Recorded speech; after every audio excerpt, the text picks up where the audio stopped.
Okay.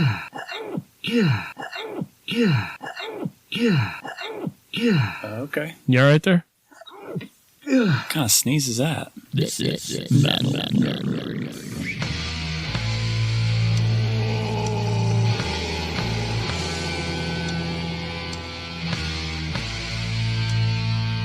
Hey everybody, this is Matt from Metal Nerdery. Please be sure to check us out on Instagram and Facebook. We're at Metal Nerdery Podcast. It is at Metal Nerdery Podcast. Hey, this is Sam Elliott. One of the best ways to support Metal Nerdery is to leave them a review and or rating on the iTunes or wherever you get your podcast from. Let the boys know how you're doing. Excellent. Yeah. Thank you, Sam. We appreciate it. Kudos and commitments to you for helping us to get kudos and commitments from everyone else. Welcome back, everyone, to the Metal Nerdery. Welcome back. I think we've been welcomed Mr. back for a while, but we've been doing some outtake shit. It's going to be available on our Future State Patreon Loincloth exclusive membership club. Y'all keep an eye out for it. It's going to be dope. It's going to be lit. I don't know any other slang terms, but that's what it's going to be, I think. We're going to try. What's on the docket? Well, today we are looking at Loudwire.com and their 66 best hard rock and metal guitar players of all time. 666. So we, we probably won't talk about all of them, but we'll hit the highlights and the lowlights. And we have to go ahead and give Loudwire some kudos and commitments by saying that the guitar player they chose to be the face of said list is none other than Dimebag Darrell, probably the godfather or our modern day riff lord. Absolutely. All hail. Yes. All hail. Metal Nerdery gives a collective salute to Dimebag Darrell as the riff lord of our generation. Yeah. Salute to the horns. Your resident metal nerds in attendance as always, Matt, Bill, and Adam, just in case, don't want you to get confused. Welcome back, and commitments to everyone. What's up? And condiments. And condiments, too. Can't forget the condiments. Samsonite. That's way off. Okay. Soft intro coming back. Yes. Back shadowing. So, sorry. It was a fun I guess we will start this. We haven't looked at it. We don't know what's coming up or going down. So all we're saying is we're glad that we hope it bodes well, given that Dimebag is the cover model for this article. So we think it's going to go well, but like Adam said, we have no fucking idea if it's going to go well. Let's see what you got there. I wonder if his goatee there matches his goats. It is a good question. It's black and white, so we can't tell. Maybe his goats. Well, we don't have any pictures of his goat anyway. That's true. Maybe they're grainy black and white too. You can always see him with suicide paneling. All right, we'll start here, I guess, with number 66. Which interesting choice, Buckethead. He's definitely an interesting guitar player. Did you ever hear much of that solo album he did, Colma? I think you turned me on to it. Yeah. There's a lot of varied he's stuff done a lot. on there. I think he was actually in Guns N' Roses for a short bit. Guns N' Roses, he did a thing with Primus. I've seen him with Primus on stage. Yeah, he's done a lot of jazz, funk, ambient. He did some other shit with, was it Bootsy Collins? One of the guys, I guess, from Parliament? Was it Praxis, I think? Is that the name of the band? But it was some kind of crazy sort of technical avant-garde jazz, crazy insanity stuff. And then he released that solo album he did, which was totally different. But yeah, Buckethead's very, very fascinating. Yeah, very versatile guitar player. Definitely versatile. So is he? Does anybody know who he is? Or there was some speculation. There's some speculation that he was Paul Gilbert, but I don't remember if that was ever shut down or not. I never heard that. I think I had heard some speculation one time that it was Paul Gilbert, because Paul Gilbert's also very tall and he can shred like Buckethead.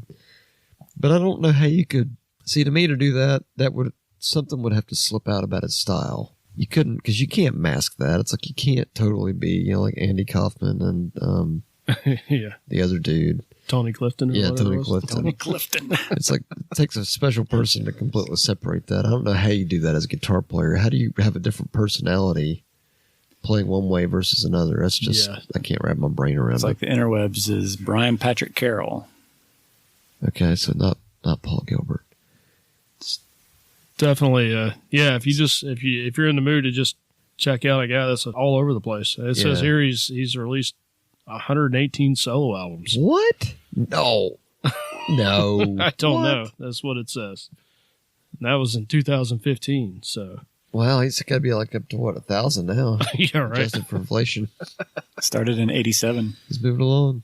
Maybe he releases 118th then.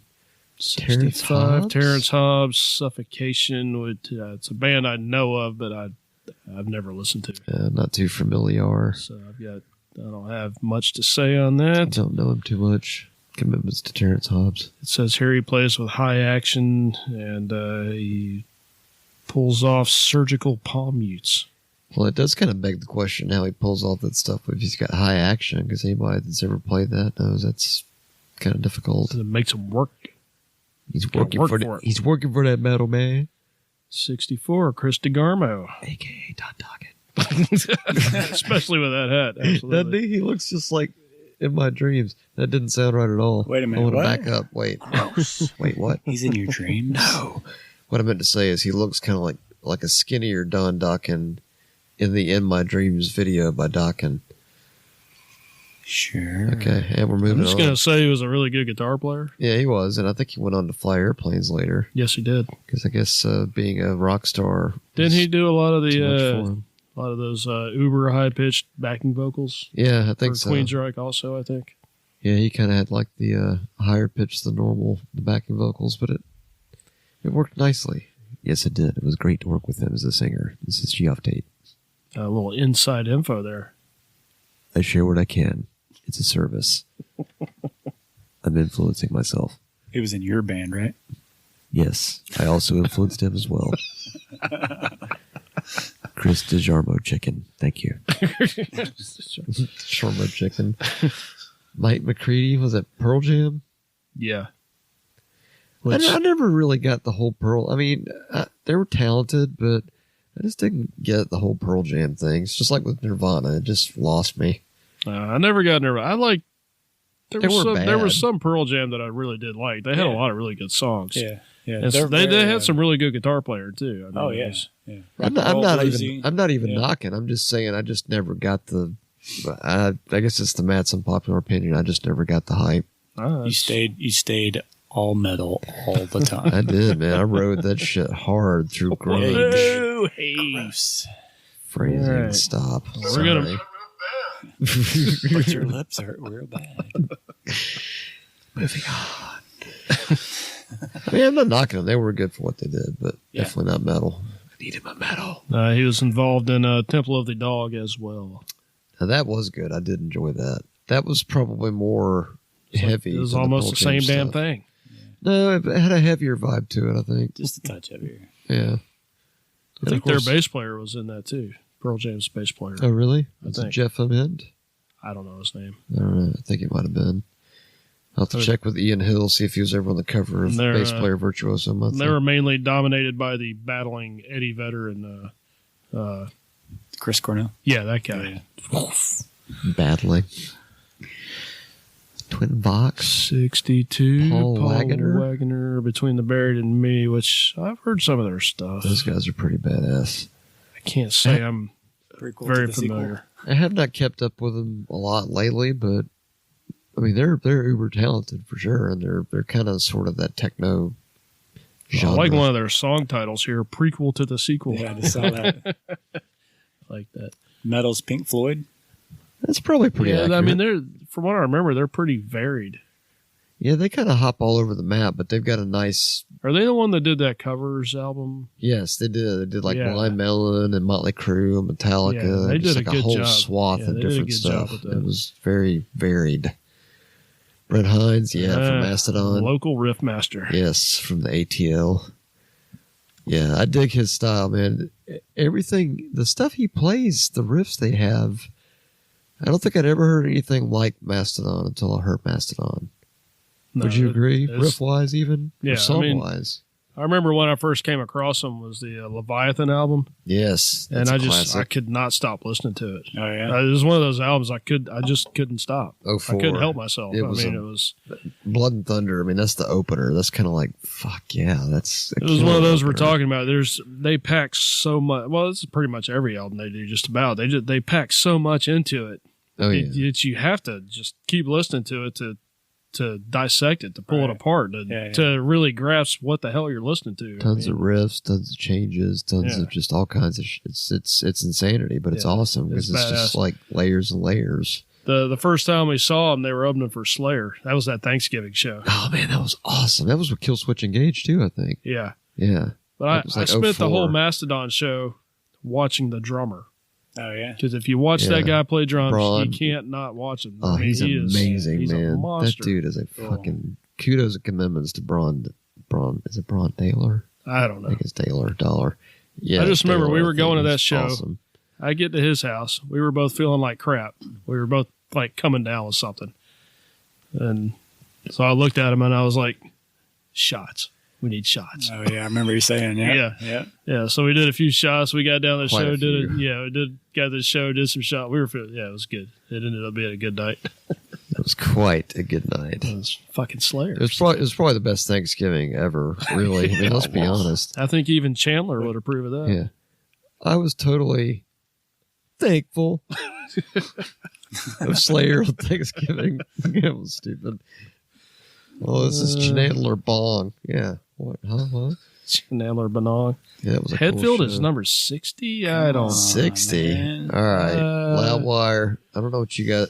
You better hope for redemption later. Maybe like, Are they going for the guitar solos or something? Because I mean, he doesn't do a lot of those. I would hope that this is just guitar playing in general, but Hetfield, I mean, it looks almost more like it's talking about like what he does, I guess, when he's not necessarily doing the rhythm stuff. It's more talking about his rhythm stuff than any lead stuff. Okay, well, if they're basing it on his rhythm stuff, he should be up in the top 10. Yeah, for sure. I mean, Loudwire. Say what I want. I haven't kept up with him. Whatever he's whatever you want to say about him, but I mean, Hetfield's he's a freaking monster, man. He's still busting out awesome riffs. Loudwire, strike one. Yeah. Number 60. Oh boy, here we go. Let's hope for redemption. Yeah, I gotta say I disagree with that one. Luck LeMay, Gorguts guitarist. I've listened to a little bit of Gorguts. They're definitely it's pretty technical from what I remember. A lot of those death metal guitarists are really super technical, like crazy, like sweeping and tapping and all kinds of stuff. So not I can see they're keeping familiar it with live. them. I'm not either. Jeff Loomis. That's strike 2 right there. I'm sorry, that's strike 2. Jeff needs Loomis, number to be- 58. He needs to be top 10, I think, easy. That guy. For Shredders, he needs to be top 5. Jeff Loomis is amazing. The Nevermore stuff notwithstanding, I mean, he's a badass. Yeah, well, like they said right there, I mean, he was during metal's worst decade, the 90s. He was, he was bringing it. Yeah, oh yeah, man, he's a shred monster. Yeah, that dude's amazing. Yeah, go back, listen to some Nevermore. Dude, he shreds, man. It's well, his rhythms are just as freaking. Well, he's sick. He's got some brutal rhythms. He's a modern day riff lord for sure, but his soloing is also. We need to find it, and maybe I don't know if we can figure out a way to post it or tell people to go look for it. But there's a guitar duel of Jeff Loomis and Chris. Is it Chris Broderick? Megadeth. Yeah. And they're doing like cutting heads back and forth, and it's just shred fest, man. And it's just I haven't seen that. That'd be. It's just like guitar boners all over the place. I mean, it's awesome, but you got to see it. But anyway, yeah, Jeff Loomis is amazing. Yeah, he's without a doubt. He's doing time in Arch Enemy now, and he's got a new guitar too. He's got a signature Jackson. Jackson, yeah. It looks. Have you seen it? Oh yeah, it's badass. Fucking looks all. I want one, but it's like. Oh, it's on the Kelly style. He's got it. It's sweet. It's beautiful. It really is. I'd love to have one of those. John 5. I've heard lots of good things about him. Yeah, that's another guy. He's probably played on a lot of stuff that you've heard that you didn't even know because he floats in and out of genres so fluently. He's kind of a ghost that way because I always hear him name checked, but it's like and I know that he's a very versatile guitar player, but I've never really just watched him play. No, I haven't really. I'll admit I haven't delved into his work. But I always hear good though. things. I mean, Says it's right like there, it's never 5 bad. bluegrass and country album. I mean, Yep. if you're playing bluegrass, you're damn good. Yeah. Right? Oh, yeah. If you can keep up with that, that's what we used to call booking along hella. So, yeah, if you can keep Yeah. up with bluegrass, then you're doing all right. I know he's a good player. I'm not as familiar with a lot of his stuff. Yep. Jakey Lee. Okay. Oh, yeah. That's another strike. For me personally, that's a strike. Yeah. Glad he's on the list, but 56, come on. I mean, we still got to see if Loudwire redeems himself, but way down to the 50s? Unless this is a non-numeric list. Well, I'm it's a non-numerical, numerically based Yes. list. Right. Which, with this generation of people that, have to be, everybody has to be equal. It's like, James Hetfield really can't be number 1, so we're going to make him number 60 to even it all out. Well, I'm So it's biased not because numerical. that's the guy that kind of made me want to play guitar. Yeah, he should be more like Jakey Lee. But his style, man, I just love his style. It's so fluid. It was unique. He was a good successor to Randy. It was a shame Randy had to go, but I think Jake was probably the natural progression to go to him because he was the most like Randy, don't you think? Some of the styles in his playing, the flourishes, there was kind of even some of the riffs in a way, there was kind of nods to it. Like it kind of, you know what I mean? It kind of. Yeah, well, that's one of my unpopular opinions is I like Jake more than Randy. I know a lot of people are big Randy or Zach, but I'm a Jake guy. I can't help it. Well, it makes sense because, that was kind of because that was around the time we kind of really started getting into metal. I just like his style better. Well, yeah, it's a little more frenetic. It's a little more kind of, maybe a little more attitude and kind of bluesy, whereas Randy's kind of had more like the Euro kind of classical thing going on. Jake's style to me was just always like very organic, very musical. Yeah. It was like a full range of stuff going on all the time. Well, it was versatile too because the Badlands stuff was totally different than Did I Blow You Out of the Water? Right, yeah. Sorry, you hit Plus 11. the new Red Dragon Cartel Oh, stuff. yeah, that's very good stuff. Y'all should go listen to that stuff. Yeah, McMass, 55. Oh, Interesting. Yeah, Low of the we've list. talked about him before, about his sound being Yeah. different than a lot of the guys back then. He's about got his a big sound. He always had a bit grittier. Yeah. Street sound, maybe. It's almost like the grittiness was attitude. To me, it looked like he has makeup on in that picture. Yeah. It's like, no, that's actually King Diamond playing as Big Boss. Matt Pike made the list. High Nice. Fire to Sleep. 4. Very nice. Yeah. Seen them live twice, maybe. Who, High on Fire or Yeah. Sleep? High on Fire. I'd like to see both. Yeah, he's a riff monster for sure.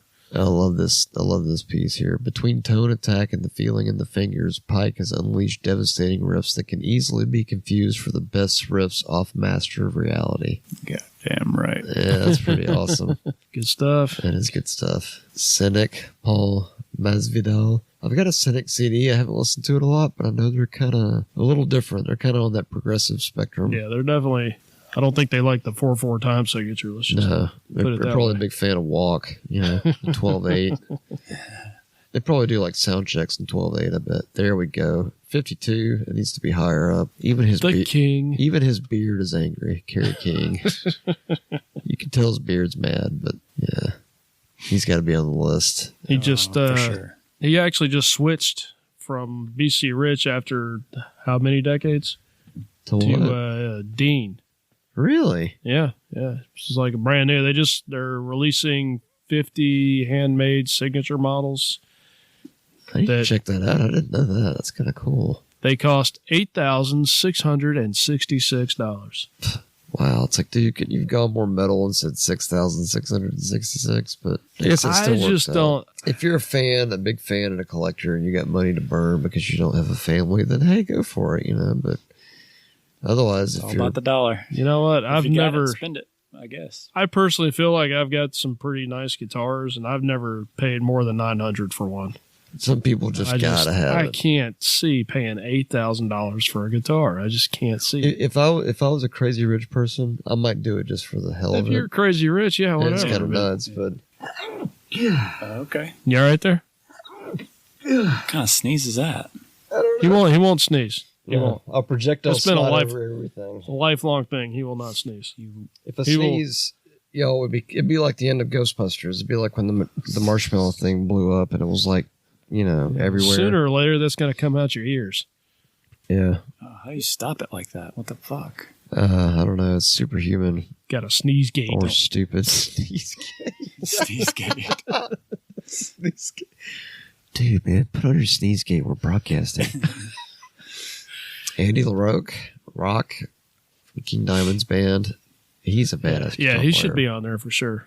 Riffs and leads, I think. I like both. I think he's probably pretty underrated, I would think. Oh, very really underrated. His whole band was underrated. Are you kidding me? Mickey D is the drummer. Al Patino's the bass player. He was good. They were just Michael here the Denner other was night. good. Yeah. And we missed it. I know. Mixon said it was awesome. Weeknight show. He I went? just can't do it.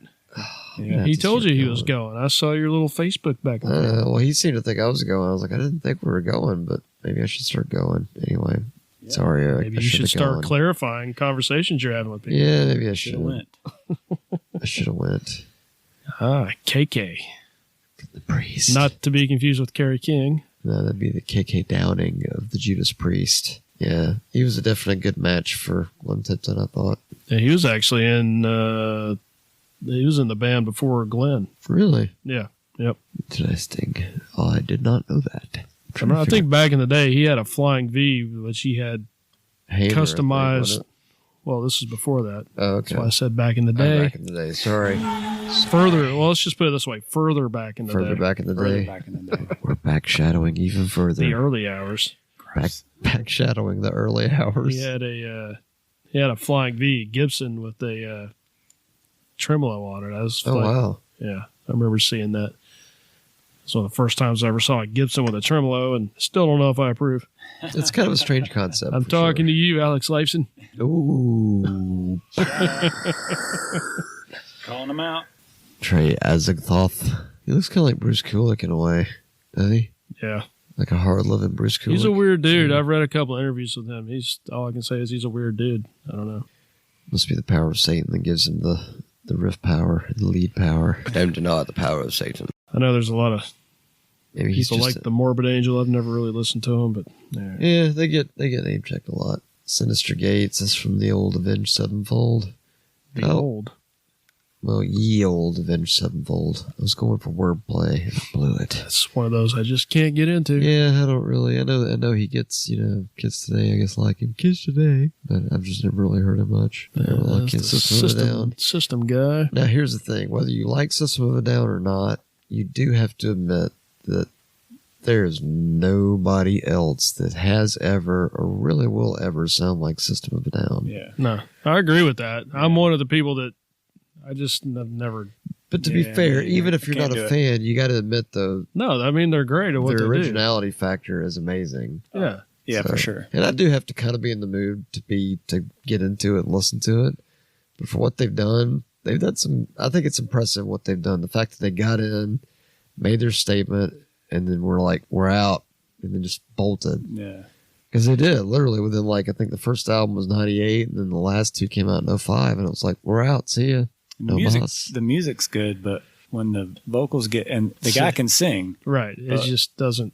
For me, when they mix them together, it's too off the wall for me. It's a unique combination. It's almost like spaghetti tacos or like pizza quesadillas or. Well, I mean, I equate it to like Rush. A lot of people can't do Rush because of Geddy Lee. Yeah. And I understand that. Yeah.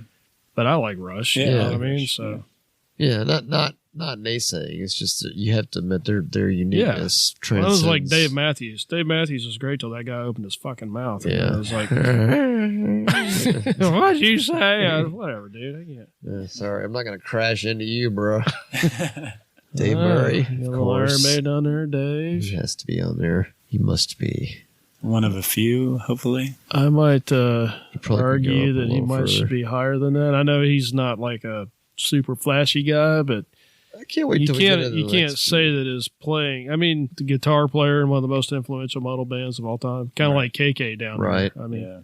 probably should have been a little bit higher. a little maybe. bit higher, just for respect's sake. It's only fair. Vivian. Vivian, I'd say that's reasonable. He definitely needs to be on the list. I think maybe I don't know. I'm waiting to see what's higher up on the list to see if they get Redemption. But yeah, Vivian Campbell should definitely be there. Ahead of Dave? Well, not ahead of Dave, but he needs to be on the list. I mean, all the Dio stuff. James? Damn. George, 44. Oh. Yeah, hopefully this is not in numeric order, unless they're got some bombshells coming up. Which it remains to be seen. Maybe Dime's number 1. Maybe that's the Redemption. We'll see. Fucking George, man. I love that guy. Yeah. Hell yeah, he was super influential for me. Always liked his playing, Mr. Scott. And there's Marty Weird Al Friedman again. The Japanese wonder. From the classic Rest in Peace. I always dug his style too, because it was like his style was it was weirdly kind of neoclassical-ish, but it also had those weird phrasing, like those Middle Eastern kind of things. Absolutely. It just gave it a weird vibe, but it was always really cool. Well, my introduction to him was that old tape I got with him and Jason Becker. The Cacophony.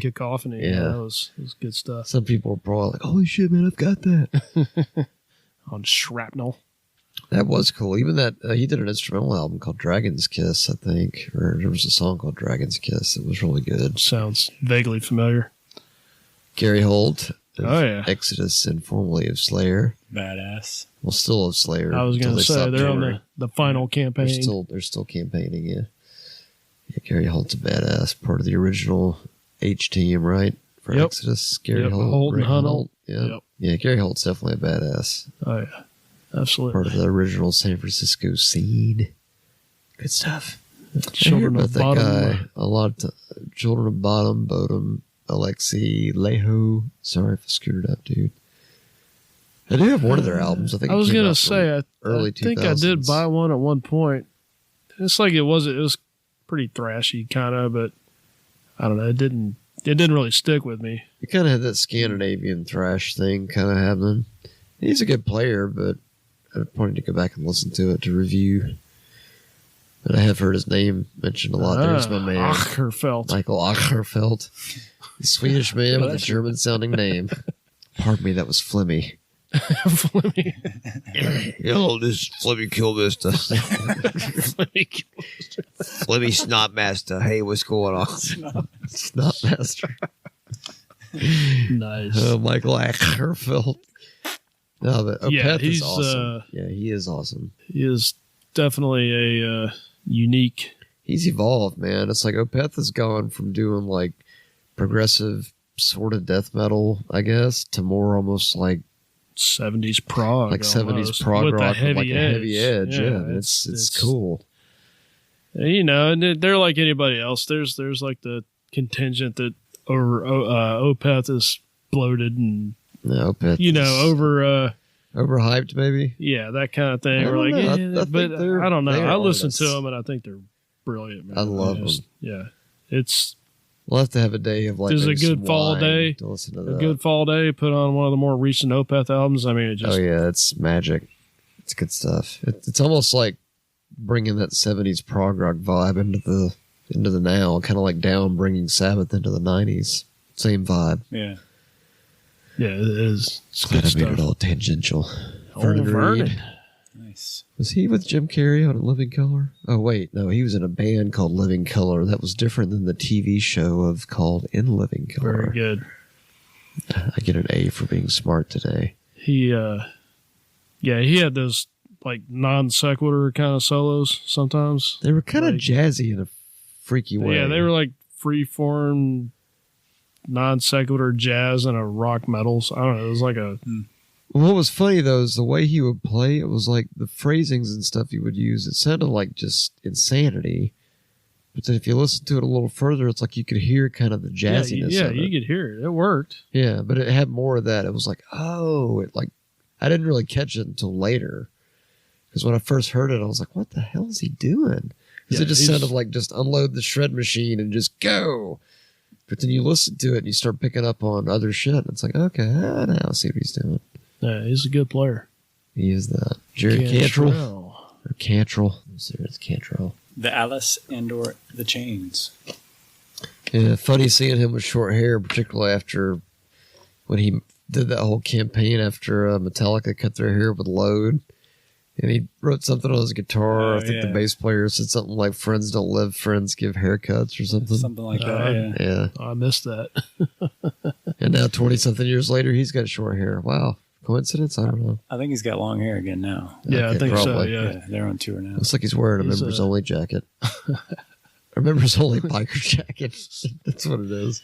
He's a tasty player, though. He's He got a great tone. Yeah. His style's very unique too. Yeah.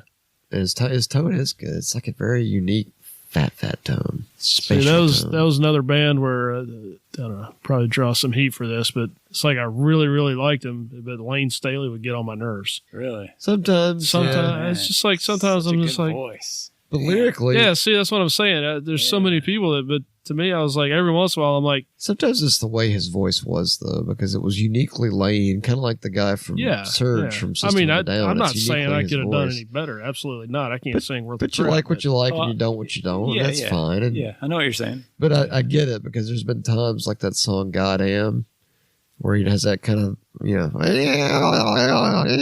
like when he's singing Wow. like that. Yeah, I know it sounds weird, but it's like that's hard to listen to, and it's like I don't know if I want to listen to that. So I know what you mean. Sometimes it kind of does sound sort of weird. So the music I liked, But for the most part, I like him too, and I like the lyrics. Yeah. He wrote some good lyrics. Yeah, they were great. Adam Jones. There's your Tool guy. Yeah, Adam's not the Tool guy so much, but he's definitely a cool guitar player. He plays some interesting stuff. Oh yeah. I mean, they're all good. Like I said, it's kind of like Alice in Chains. They're excellent at what they do. A little different than your normal. Kim Thale. Yeah, he does some good riffs too. I liked the early Soundgarden more than the later. Like Yeah. the When you whole- say early, like up to what point? I'm talking like Louder Than Love, Ultra Mega OK, Yeah, like those first couple. like I even before really like liked. Bad Motorfinger. Yeah. Why those more so? Just rawer. Yeah, they just had a bit more of a raw. There was really no commercial edge to those. They were just doing their thing. You know what I mean? Yeah. It was, and the riffs they just had like this. I don't want to say grungy, but I really don't want to say that. A little but- stinky. but they were- borderline stinky. They were. I don't know if progressive is the right word either, but they weren't just like straight ahead riffs. They kind of, the way they moved around. Kim Thale's playing was just. Well, none of their riffs are like that. Most of their riffs are kind of complex or sort of he's unusual. Yeah, he's not your just straight up kind of riff player. No, Cornell He's- wasn't either. Yeah, that's so. Yeah, Theirs was definitely unique because it did have the heaviness and kind of the vibe of even some of the Sabbath stuff, but it was still like they did alternate tunings and they did weird stuff that wasn't really mainstream stuff. But Am I like their wrong, or styles did he play were Mesa? good. Who's that? Kim Kim. Thale? I think so. I'm not I sure. don't know. Anyway, It sounds like he did. Kurt Cobain. I'm not going to slag Kurt Cobain. I'll just say, I mean, we here at Metal Nerdery are still sore about the one or two first episodes we did where Kurt Cobain got referenced number one over Dimebag Darrell. That was impossible. Never mind over Vulgar Display of Power. No. But, you know, you have to appreciate him, I guess, for what he did. A lot of people loved him. The guy was talented, but he was definitely not like a guitar hero, but that's subject to interpretation. What did you guys ever think about the Nirvana things? I saw it and I just never, it didn't Got resonate. It just didn't resonate with me. I just didn't get it. Everybody was raving about it and I was like, it's not bad, but if I'm being honest, I kind of like the Melvins version a little better. Sorry.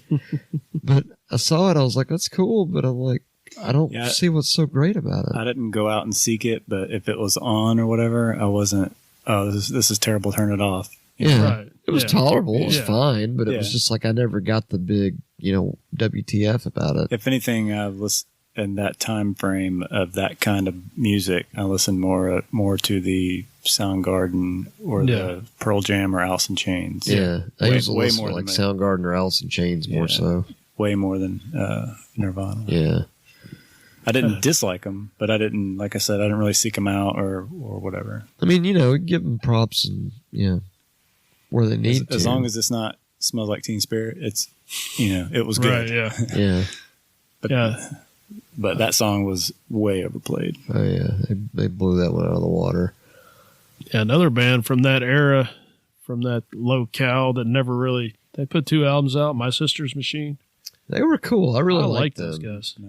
Never heard him. No. It was kind of that stage in the 90s where things were starting to change, and it was like, okay, what happened to metal, and now what's happening to rock? And it's like, oh, these guys pop up in the middle.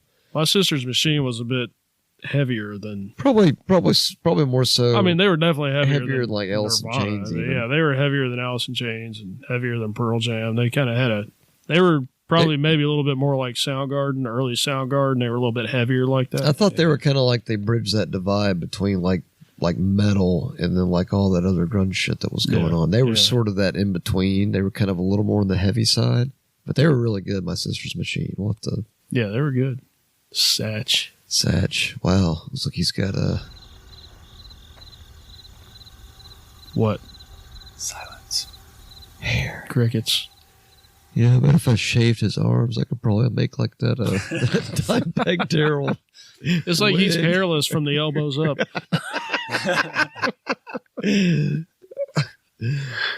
He almost looks like, I mean, it's twisted, but it's almost like someone superimposed like a forest of hair from the Paul Stanley outerwear collection.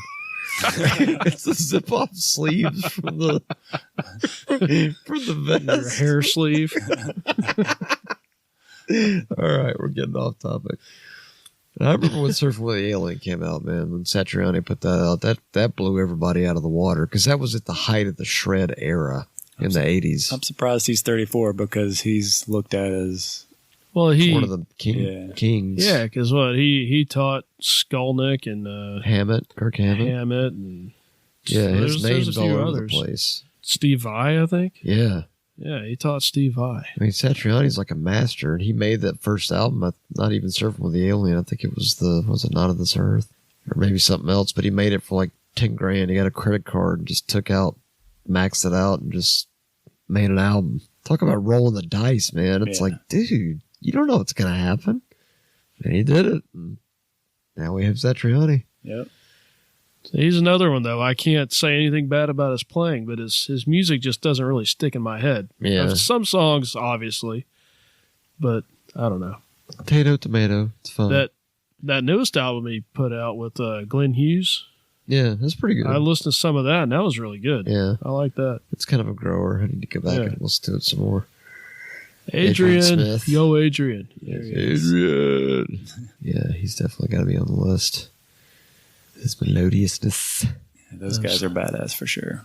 Absolutely. You can't believe him and Dave are the rhythm guitar players on Wisdom. Yeah.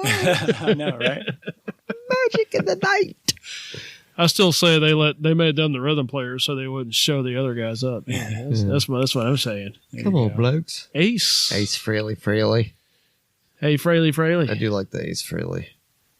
I kind of ride along in DeLorean's automobile because he's such a different player. Like his riffs are cool. His riffs are kind of unconventional. Like I always thought his songs in Kiss. I know Bill doesn't care about Kiss, but Adam might agree. I always thought his songs had the coolest riffs to them. Usually. Oh yeah. And his leads were always cool because they were like Dime commented one time about how Ace's leads are almost like a story. Like there's a path to them. There's a beginning, a middle, and an end, and it's like its own song within a song kind of thing. That's cool. Yeah. I always liked his. I think probably some of my favorite Kiss songs were his. And you know what? I think he was doing tapping and stuff solo wise before Eddie Van Halen was. Ace? Yeah. Well, I don't remember that. Yeah. Go back to the 70s. Shock me. It's a nice jacket he's got on. It was. Looks very much like a rock soldier. Paul Gilbert. Yeah, there's Paul. Sounds like your vibrator's going off. Yeah.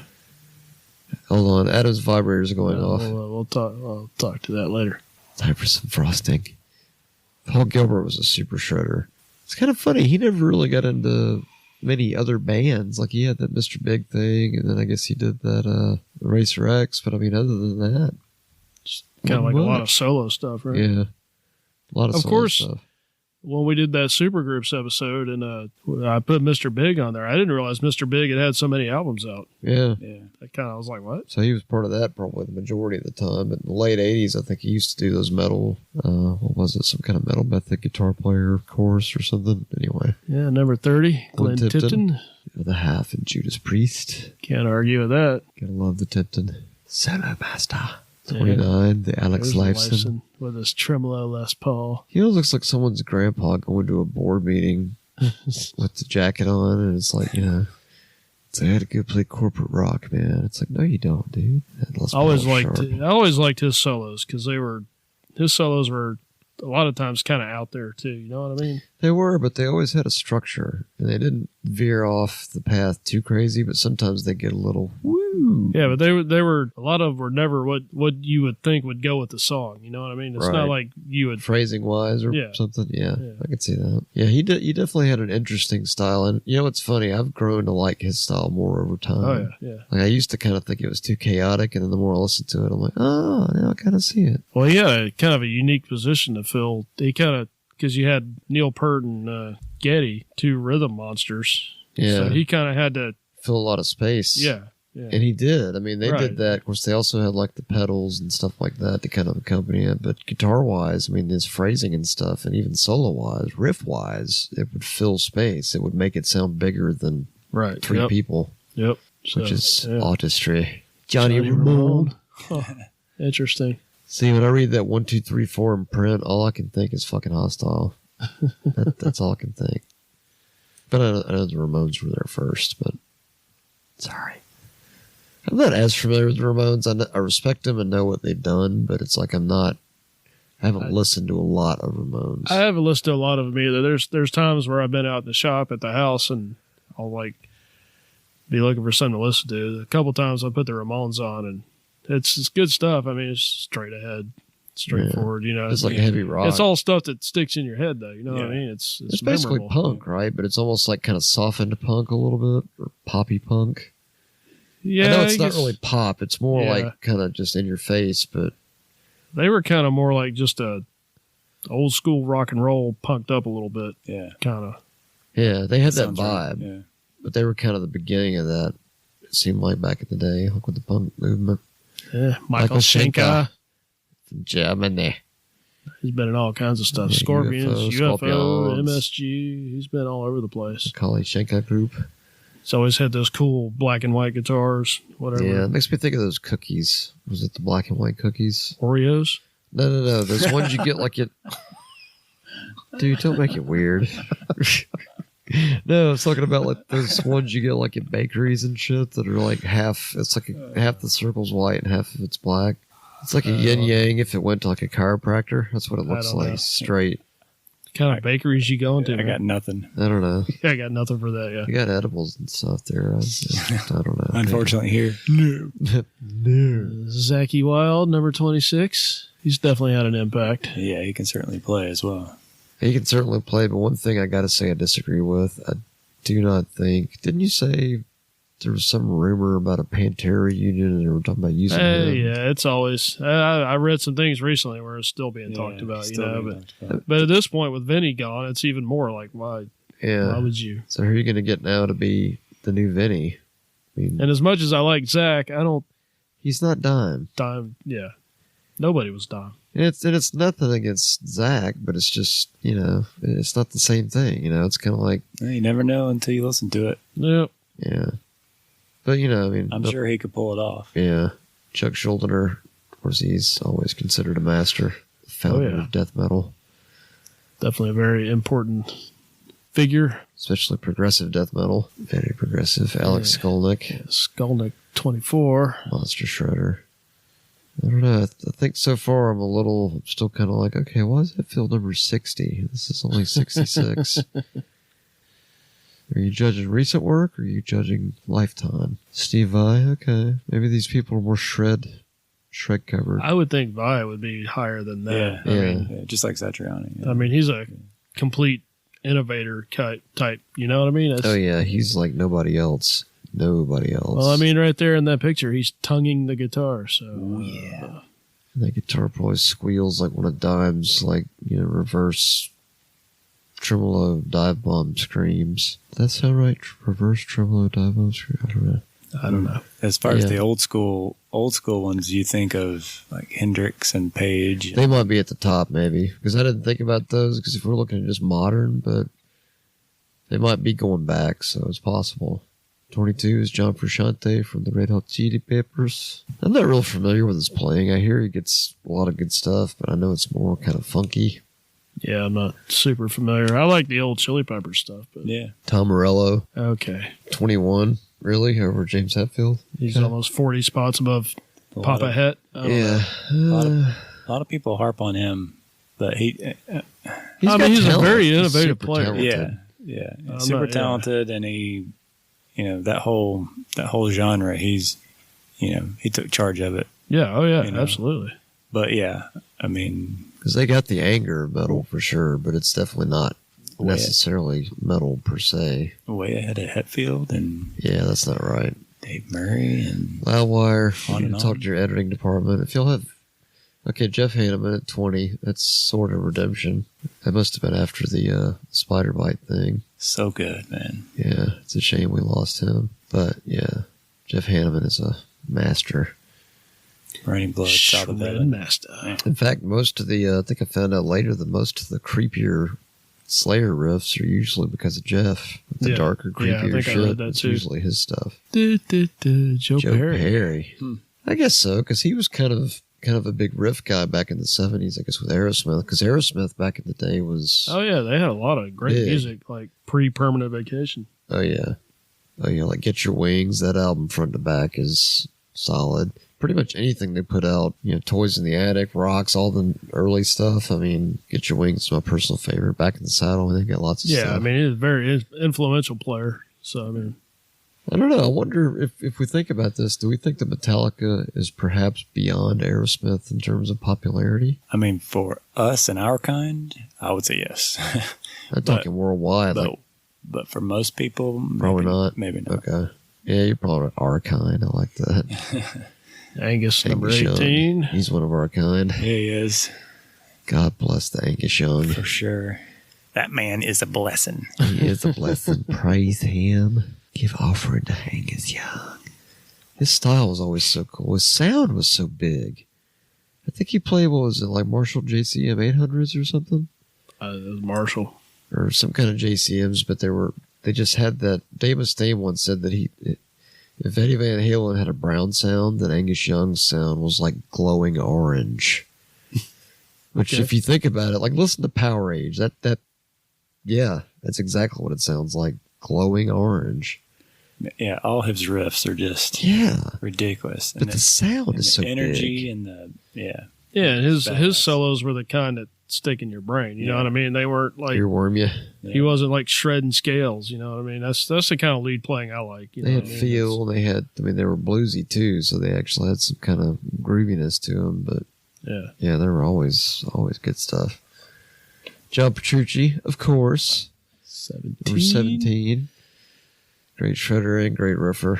I'm probably the bigger Dream Theater contingency fan base here, but yeah, the man is a master. He can play. There's nothing he cannot play. Absolutely. And if you need proof of that, go listen to Distance Over Time, their new album, which has got some insane riffs and solo stuff on it. The guy's He's a tasty player. stupidly good. Very stupidly good. Quite. Because we'd go watch him, then we'd leave and we'd look at each other like We're not worthy. we're just gonna go home and burn our shit. You know what I mean? It's yeah, like we'll never be this good. So yeah, kudos and commitments to the John Petrucci at the Dream Theater. But Kirk Hammett. Okay, now wait a minute. How the fuck is Kirk Hammett number 16 and James Hetfield is number 60? It's all about the solos, man. Well, to be fair, James Hetfield does have cool solos. Okay, so if this is a shredder's list, then that makes sense why he's at 60. Yeah, but look who's 15 coming up. yeah, Well, I can agree with that. Yeah, Gilmore? yeah. David Gilmore? I would put him higher than that. I'd put him higher, but at least the fact that he's in the top 20 out of 'Cause he's- 66, He's one of my all-time favorites. He's badass. he's Absolutely. tasty. That dude can bend more out of a single note than some guys with a 160 note sweep or whatever. You know what I mean? I'd like to see that. Is that like a 25 finger sweep?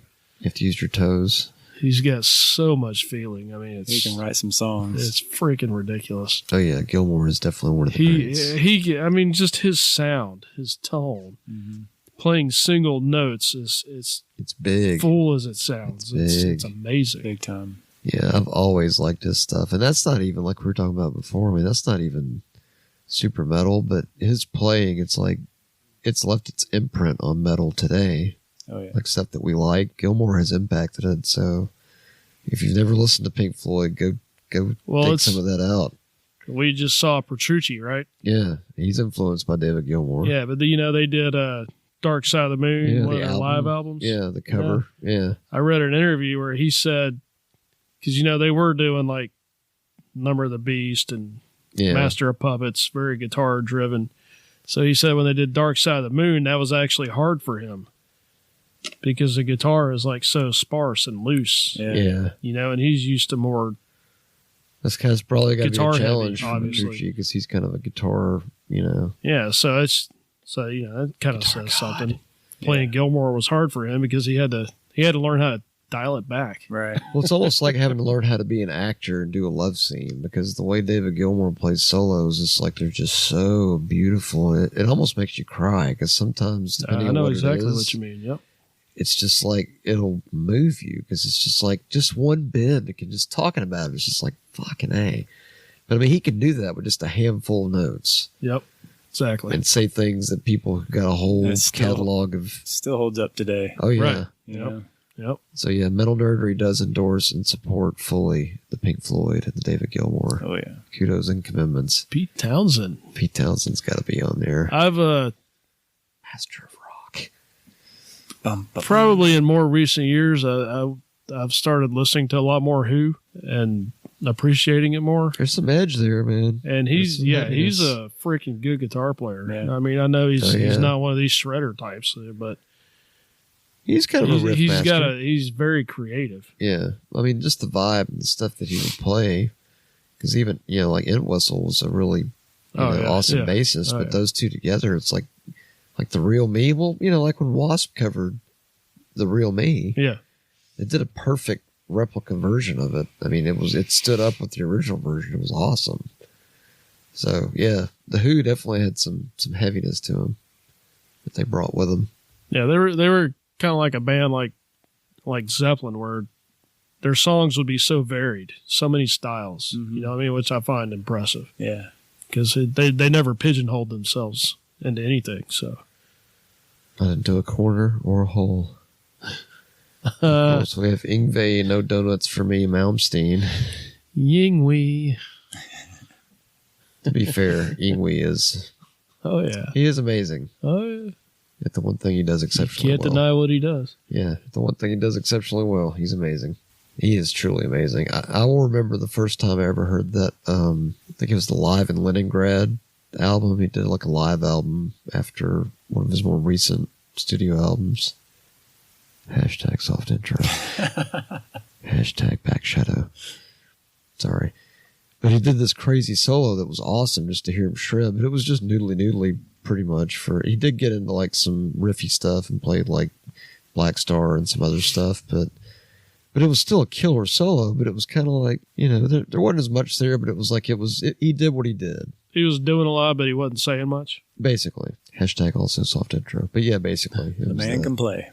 He can play. He's a badass. I'm not slagging Yngwie or his ability to play. I'm just saying it's kind of wasn't a lot of variants, but the solo was nice just because he structured it in such a way where it wasn't just noodly. It was mixed in with other stuff. But yeah, that's another guy right there, Slash. I mean, that guy came up with, him and Izzy together came up with so many memorable riffs, and just his solo playing was just freaking phenomenal. I hate to do this to you guys, but I got to go Celtic Frost real quick. We're on number 12. I know, but I don't know if I can hold it anymore. I probably could, but...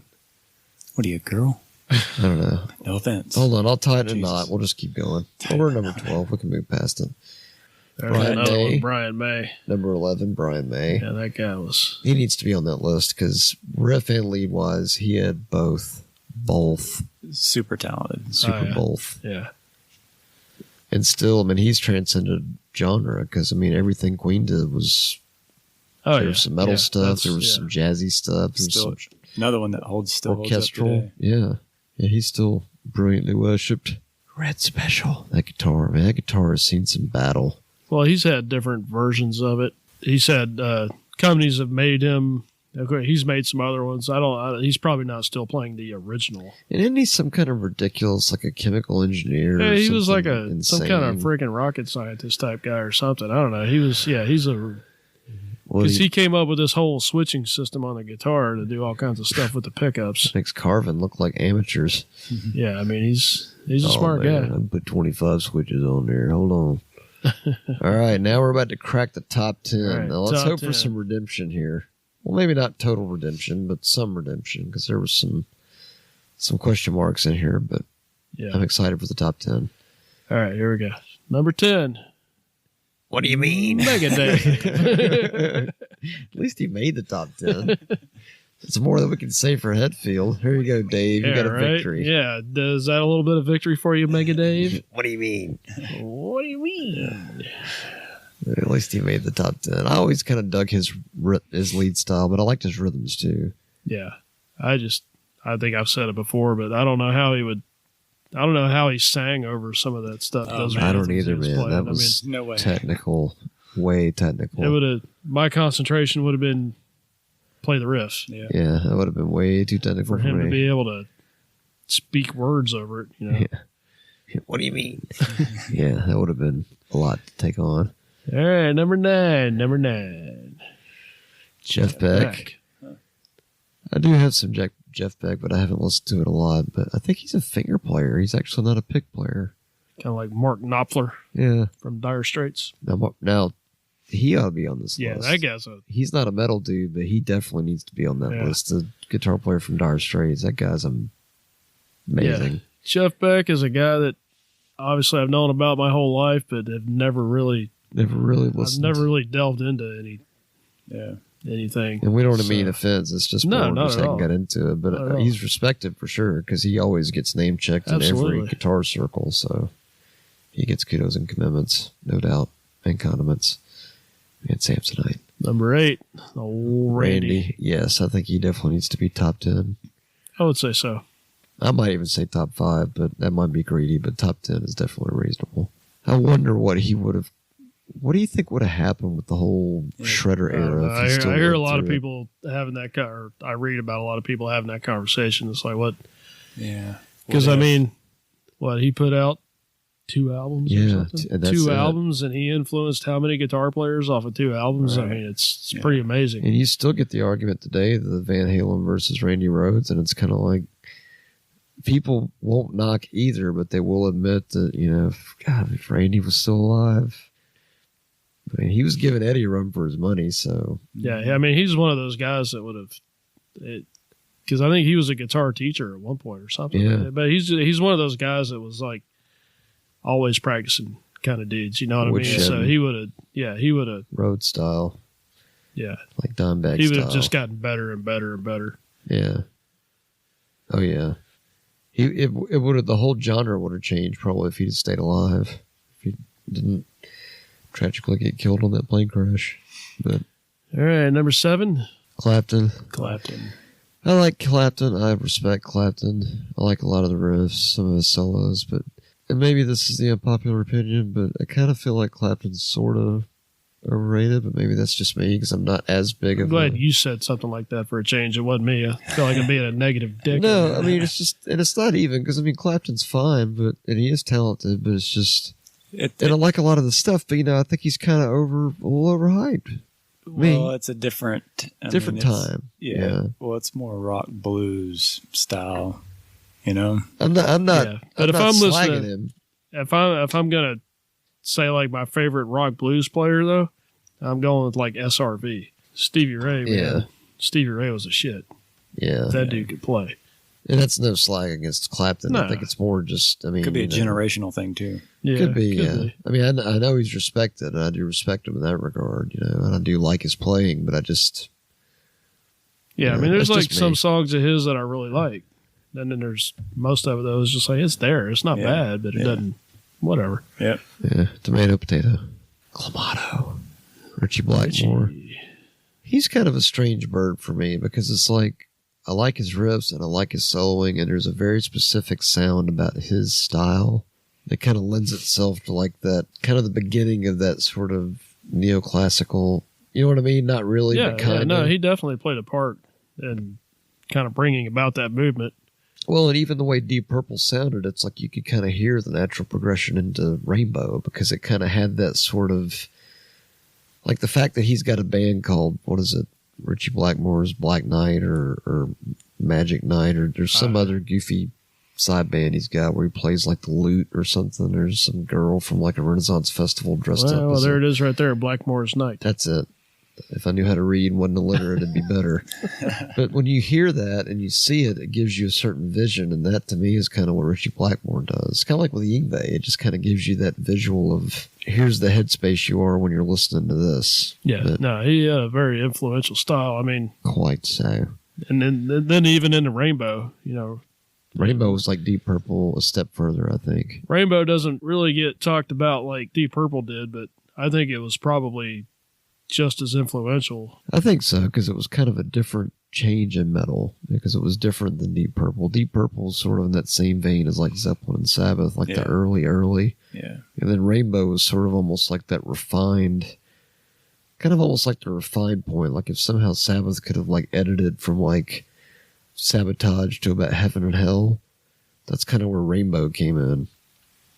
So they didn't go through that whole weird, awkward period. You know, it was Deep Purple. It's like Deep Purple, and then Rainbow kind of picked up and took it to the next level. Of course, they were important for metal, too.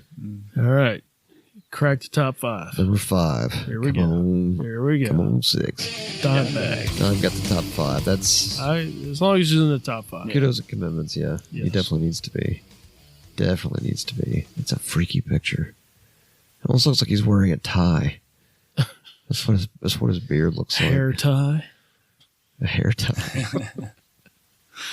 It's a German tie place. It's really good. Hair tie. Okay, moving on. That wasn't funny. Number 5. All right, so he's in the top 5.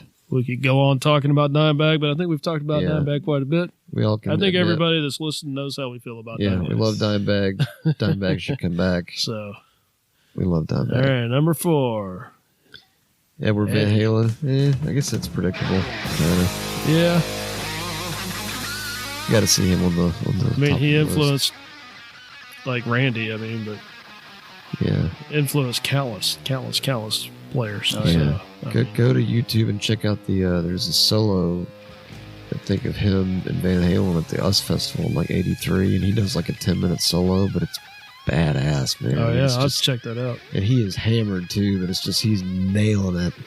And like thousands of people screaming. It's awesome. It's very awesome. So you said the US Festival? Yeah. Did you ever see Tommy and I were up? I think we were down in Florida one time. The families were on vacation. Of course, Tommy and I were up late drinking, sitting on the beach, YouTube and stuff, and we found footage of Judas Priest at the US Festival. I think this is like the Screaming for Vengeance tour. Oh, nice. It was badass. Yeah. And watching Motley Crue, I think it was like right when Shout at the Devil came out. Oh, I bet that would have been cool. It was badass, cool. man. It was good stuff. Cool. It's good stuff. All right. Cooler. Number 3. I say number 1's going to be Tony. Tony? I think maybe it should That's be. a good call. If it is, then that would be Ultimate Revenge. All right. Top 3. Jimmy Page. We know Jimmy Page is a number 1, so that's sort of good. No offense to Jimmy Page, but... No, he should be up there. Yeah, he should be in the top 5, easy. Yeah. For sure. It's so strange to me still that Zeppelin became such a huge, basically, I guess, like an arena stadium band. And yet, Jimmy Page was a session musician. You know, whereas, because Zeppelin had a completely different sound live than they did in the studio. Very so different. Good in the studio. Yeah. Live, maybe a little more raw. Yeah. Raw. Not as much production. And under influences. Yeah. Right. Under influences. Not under influences. Numero dos.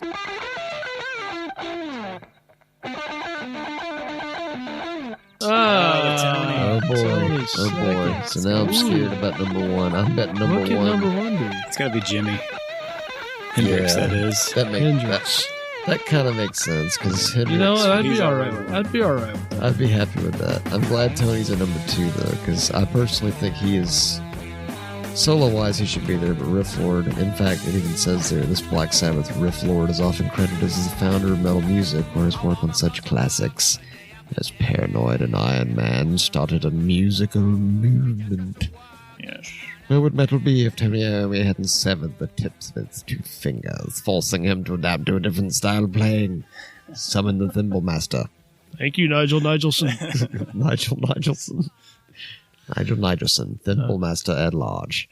Right. He definitely needs to be number 2. So number 1 is... I would be totally cool with Hendrix being number 1. I think so too. He hasn't been on the list, so I'm sure No, he's got to be here because he did for the time he came out. He was like way over here doing some crazy shit. He was like an alien. He was like an alien for sure. Yeah. All right, here we go.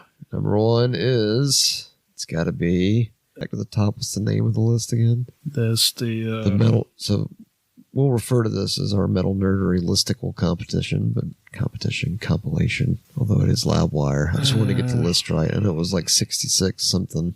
My computer is acting really stupid today. We're having technology problems. The 66 best hard rock and metal guitar players of all time. Okay. So it's a combo, but we're happy that Tony Iommi's at number 2. Hail. And also really happy that Jimi Hendrix is at number 1. Also hail. And that Dime cracked the top 5. Yes. Definitely hail to that. It's a good list. And that is our list, our overview of a pre-established listicle from another source. It's our interpretation of a pre-established listicle. There's a couple guys I think maybe could have been on there, and I don't know their names off the top of my head, so bad on me, but the guys from the heyday of Thin Lizzy.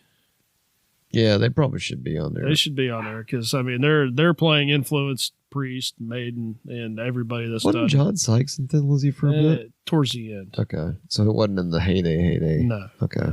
Yeah, I can't recall the names at the moment, but I can't either. But I agree, they should have been there. Yeah, they came up with timeless rock and roll. But there were definitely some good names on that list. And again, the fact that Iommi made it to number 2 makes me happy. And Kurt Cobain was a number 1 also makes me happy. So there you have it. Thank you for listening. That's it. And that's it. Shut it down. Click. Good night. Yeah, so anyway, continue to listen on. Let us know what you think. Give us some ratings and reviews wherever, however. Give us some gold stars on iTunes. We need some gold stars, please. Give us some gold stars, please, so we can keep doing this and feel good about ourselves, y'all. Muchas gracias. Do it on the iTunes and make us feel good. Y'all keep listening. Until next time. Nerd out, everybody. See you. Hey, this is Matt from Metal Nerdery. Follow us on Facebook and Instagram. Like us, share us with a friend. We are at Metal Nerdery Podcast. That is at Metal Nerdery Podcast. You can follow along with the show on metalnerdery.com/podcast. Nerd